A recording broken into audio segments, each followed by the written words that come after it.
Okay, folks, this is Warwolf howling out at you. I occasionally make videos despite my issues with YouTube and its seeming hatred of people having safe computers thanks to ad blockers. But, in any case, I'm just here to make a small video in regards to what happened with the elections. I'll be honest, I both am and am not surprised by the results. On the one hand, I'm surprised that it was such a blowout. On the other hand, I'm not surprised that there were people who voted for Trump. Because the last couple of years have not been good. And that is down to not just the Democrats, but the entire political left wing as a general whole. They have been hyperpolarized, and they've spent basically the last 20 odd years demonizing anybody who's even an inch to the right of them on even the smallest thing. And I'm going to be honest, this is how we got Trump in the first place in 2016. And it's how we got him again this time. Left-wing rhetoric has not only polarized people in this country, both on the left and the right, but it's also been very dangerous. And I love, quite frankly, how the left doesn't want to take responsibility for their rhetoric. In particular, one Cenk Uygur. Now, I very rarely agree with this man on anything, but I will give him credit. He did point out that the left went so far to the left that Trump wasn't just considered theoretically possible. He wasn't considered just acceptable. In many ways, he was more or less made necessary as a response to pulling the Overton window so far to the left that we had to basically elect Trump just to get anywhere near the center again. Now, for those of you who are going to ask, who did I vote for? I'm not worried about telling you that because you don't need to know that. You guys think I voted for Trump? Hey, great. If you guys think I voted for Harris again, hey, great. If you guys think I voted for somebody who's from third party, that's perfectly fine. Who I voted for is my business and nobody else's. But I'm not surprised that Trump was reelected. I'm just surprised that he managed to basically take a lead on the electoral votes in the Electoral College and that he maintained it the entire night. I watched CBS's coverage of this online, and I was absolutely stunned by the fact that he not only took an early lead, but that he maintained it the entire night. So, I talked about the rhetoric of the left, and I'm very much serious about that, including Cenk Uygur, whom a lot of people see as one of these great bastions of left-wing thought. I'm sorry, no. He's just as responsible for some of the polarization as the rest of mainstream left-wing media. And he is just as much responsible, in my opinion, for the two attempts to assassinate Donald Trump as anybody else on the left. And the one thing I find absolutely hilarious is he's more than willing to call out so-called right-wing rhetoric, right-wing talking points, and to claim that that those comments are responsible for violence. But the minute something happens that the left says or constantly says, and that it causes violence, he's very quick to shirk blame. And a lot of the left has been in the same behavioral mindset. And they wonder why they lost the election. It had nothing to do with the fact that Kamala Harris was a woman. It had nothing to do with the fact that she was biracial. Part of it was the sheer incompetence of the Biden-Harris administration, because they kept claiming, oh, Bidenomics works. You know, our economy's doing better than ever. The problem was, if that was true, people at the lowest levels of the economic rungs of society would be feeling it, not just the upper echelons. the lower rings of society did feel that economic success while Trump was in office, whether we like it or not, because there was no significant amount of inflation. Honestly, I'll be like, cards on the table. I think if the pandemic had not happened, Trump probably would have been reelected in 2020, and we would have been done with him by now. Rather than him basically getting to be the second person since, I think it's Grover Cleveland, to be elected, then not be reelected, and then run again and win a second term. To my knowledge, honestly, up until it had been brought up during election night, I thought Trump would have been the first person in history to do that. Because Grover Cleveland, I didn't realize, was a two-term president. But there you go.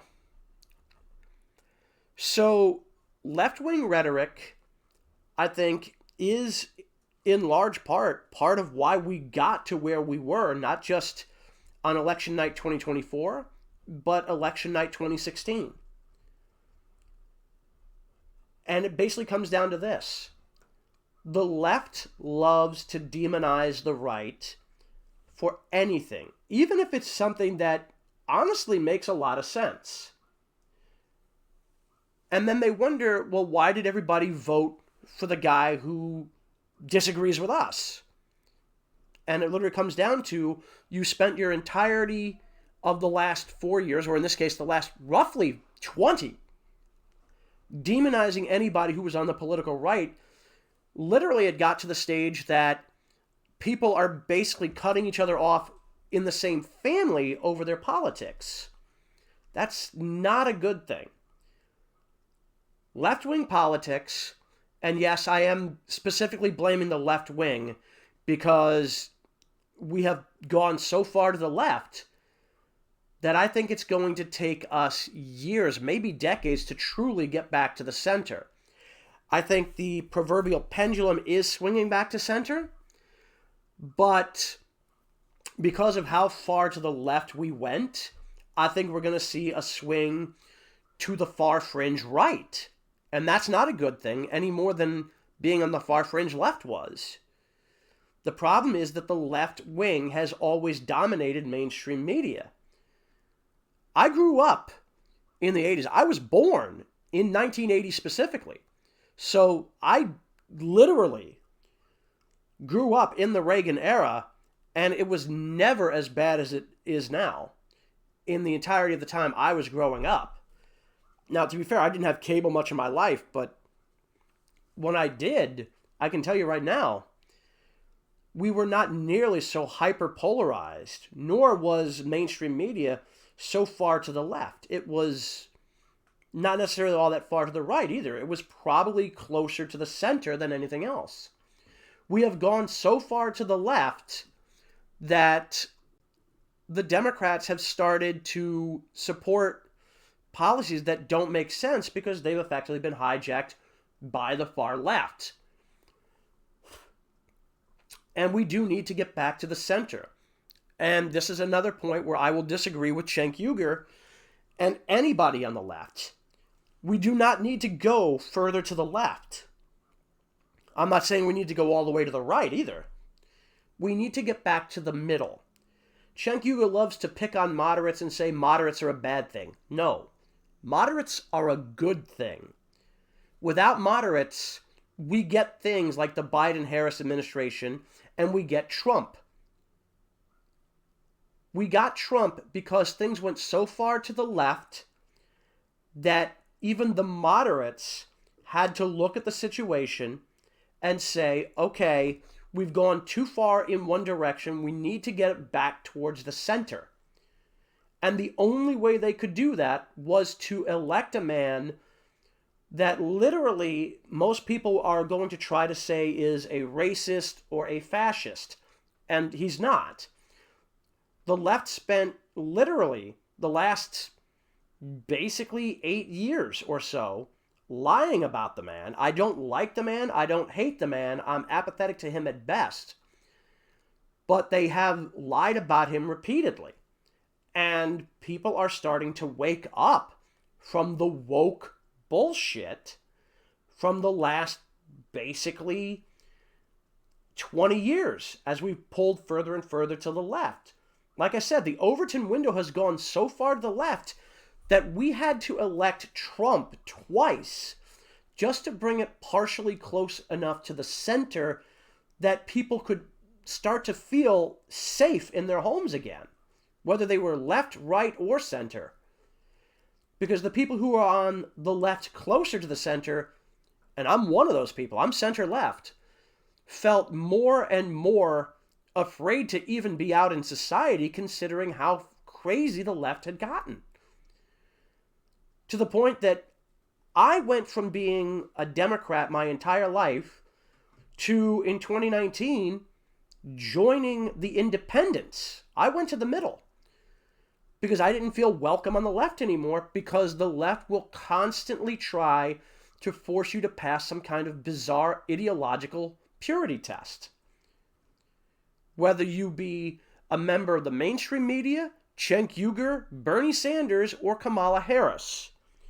They have gone so far to the left that all they can think of to do is to demonize anybody who's an inch to the right of them.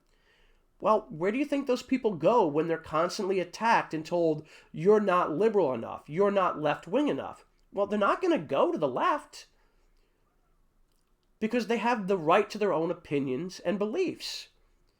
And that constant demonization of anybody who disagrees on even the smallest thing is going to push people to the right. It certainly did with me. Not completely to the right, mind you. I went more from center-left, more towards the center. I still see myself as left-leaning, but I'll be honest, in the last basically 15 to 20 years, and don't get me wrong, I don't agree with everything that the right says, but a lot of what they're saying makes a lot more sense than the stuff I'm hearing from what used to be my own side of the political aisle.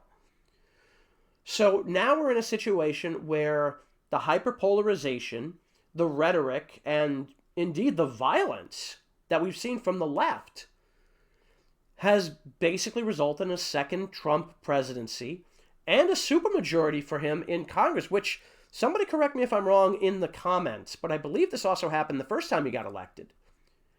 You have to make changes in your rhetoric on the left.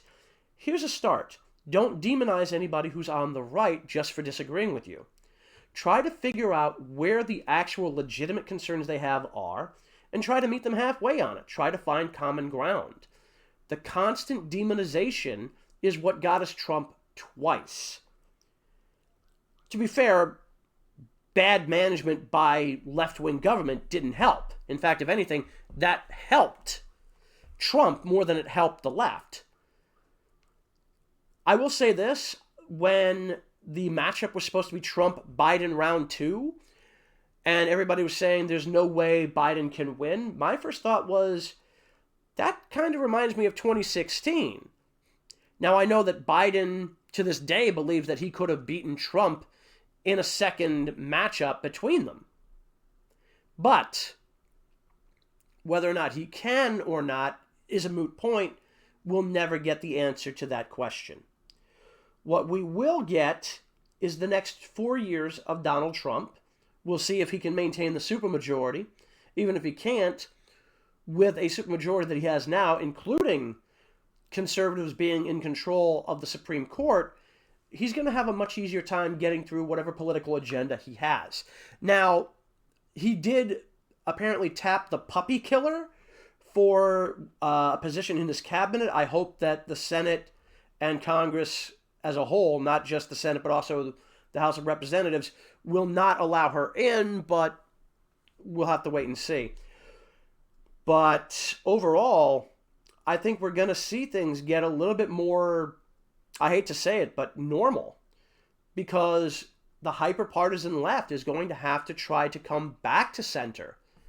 Because they don't want to have further and further losses to conservatives. The only way to make sure that doesn't happen is to moderate their behavior and their policies and try to find a way to meet people somewhere in a common ground that they haven't really done in the last 20 years. Instead, they've kept going, if you're right wing on even anything, the smallest thing, you're evil, you're this, you're that.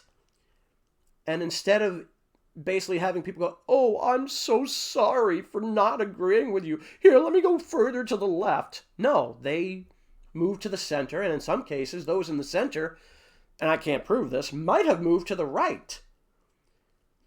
Although, to be fair, those people who were on the left who have moved towards the center could theoretically be said to have moved towards the right in that particular situation, because they're no longer on the left, they're in the center. But here's something that everybody in the mainstream and Cenk Uygur and the Young Turks, or as I've come to call them these days, the lying shitbags, need to understand. Being far left, being quote-unquote progressive, is not a good thing. Because you go too far to the left, you're going to get people who will snap back.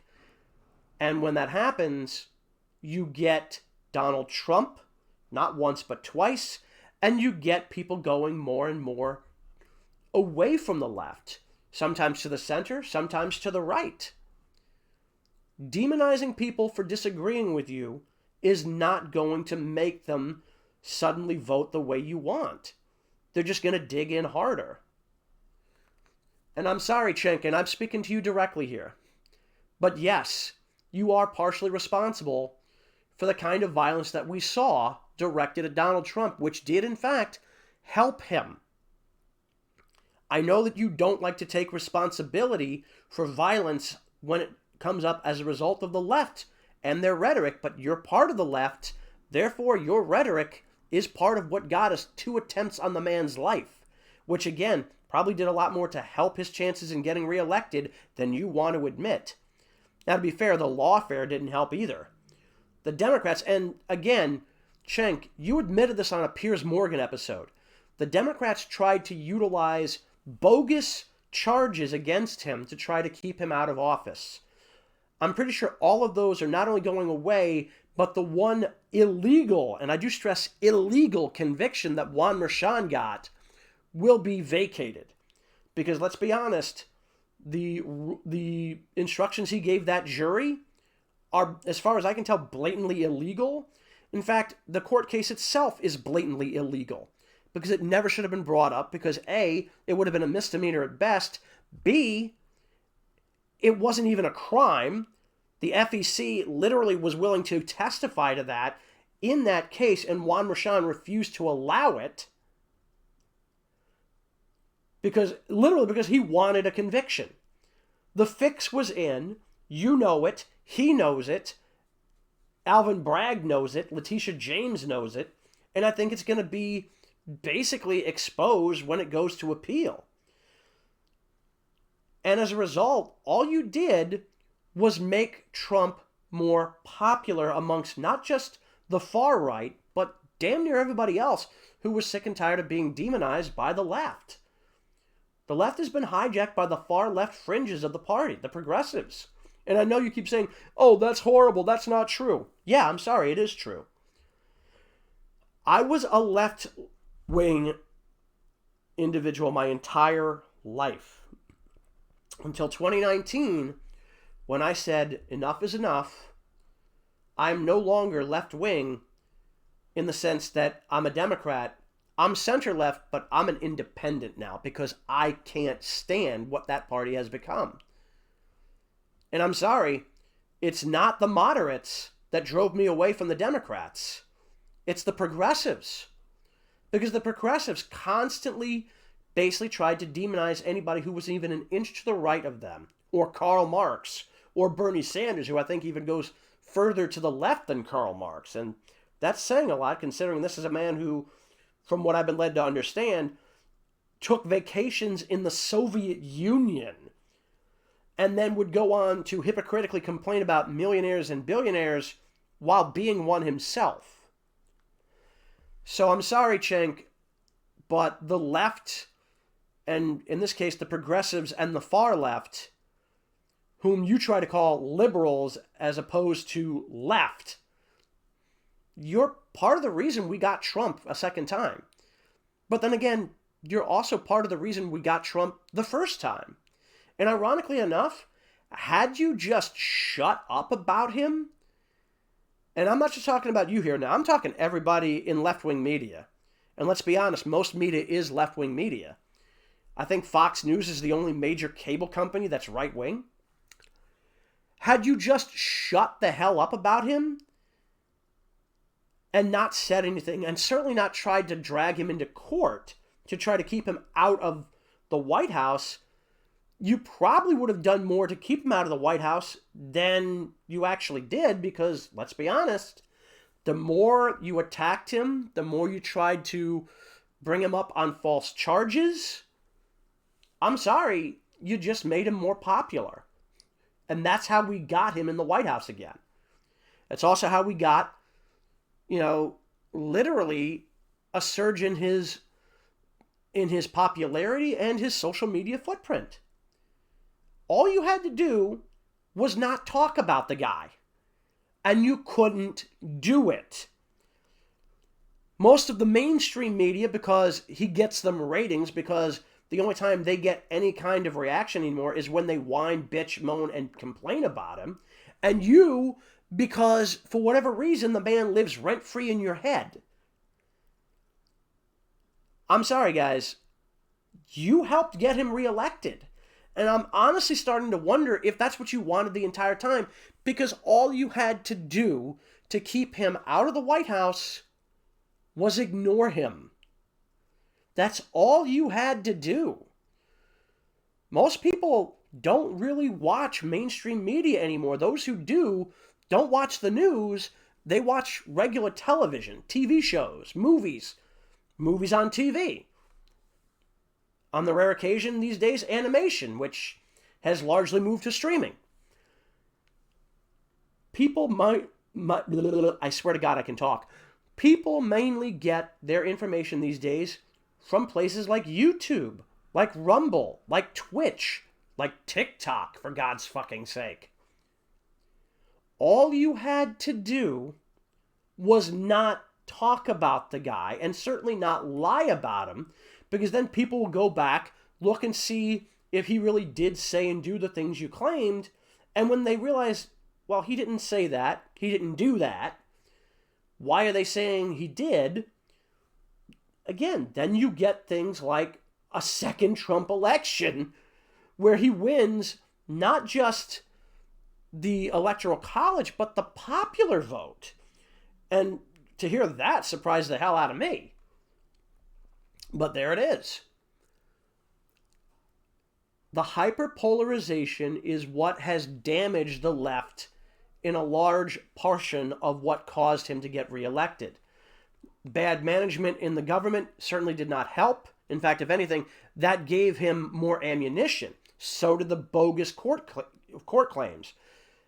He basically had everything he needed to get reelected because you handed him the election on a silver platter. It kind of makes me wonder if you really wanted him to get reelected in the first place.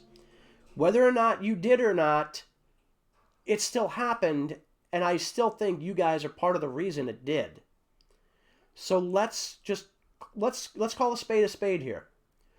We're getting another 4 years of Trump, and if the Democrats, or more specifically the far left of the political aisle, continue to demonize everybody on the right, you're probably going to end up seeing another Republican in the White House after Trump.